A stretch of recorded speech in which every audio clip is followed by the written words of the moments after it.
Here we have a SAT math problem. Okay, let's go to the question. In the xy plane above, points A and B lie on line L. If AB equals to 5, what is the y-intercept of the line?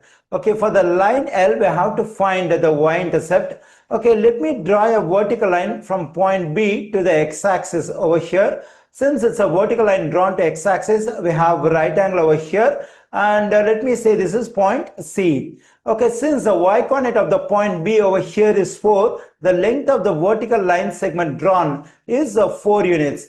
And already we know that the length of the line segment AB over here, that is 5.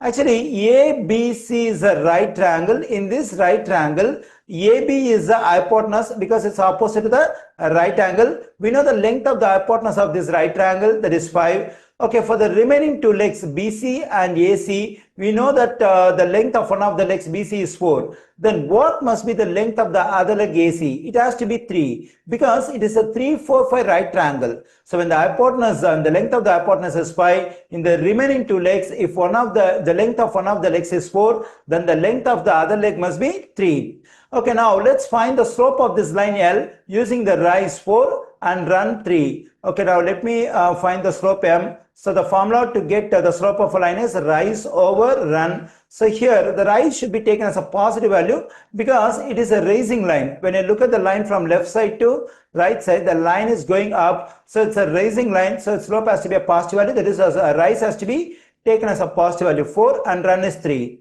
Okay, now I got the slope of the line L. It is 4 over 3. Okay, now let me write the equation of line L in slope intercept form. That is y equals to mx positive b. Okay, here y equals to, we know the slope m, that is 4 over 3. We can plug in this 4 over 3 for this m, then we get 4 over 3 times x positive b.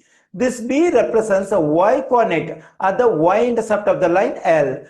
Now my aim is to get the value of this b. For that, what we have to do is we have to consider a point on the line L. We have to plug in that point into this equation over here. We know that the point b of 1, 4 is on the line L. So we can plug in this point over here. That is, we have to plug in this x coordinate 1 for x over here and y coordinate 4 for y over here. Then I'm getting 4 equals to 4 over 3 times 1 positive b. Then we get 4 equals to 4 over 3 times 1 is 4 over 3 positive b. Okay, now let me subtract 4 over 3 from both sides. When I do so, this positive 4 over 3, negative 4 over 3 will cancel out. So the resulting equation is 4 negative 4 over 3 equals to b. Okay, now we have to simplify. Here we do subtraction between an integer and a fraction. Whenever I want to do addition or subtraction between an integer and a fraction, I have to multiply the integer by the denominator of the fraction. Once I am done with this multiplication, I can take this denominator 3 as a common denominator.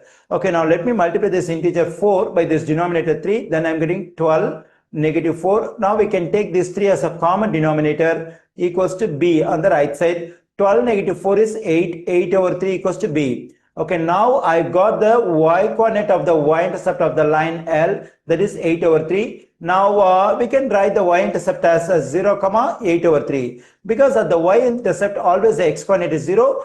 Just now we got the y coordinate, that is the value of b, 8 over 3. So 0, 8 over 3 is the y-intercept of the line L. We find this 0, 8 over 3 in answer choice B. The correct answer choice for this question is B.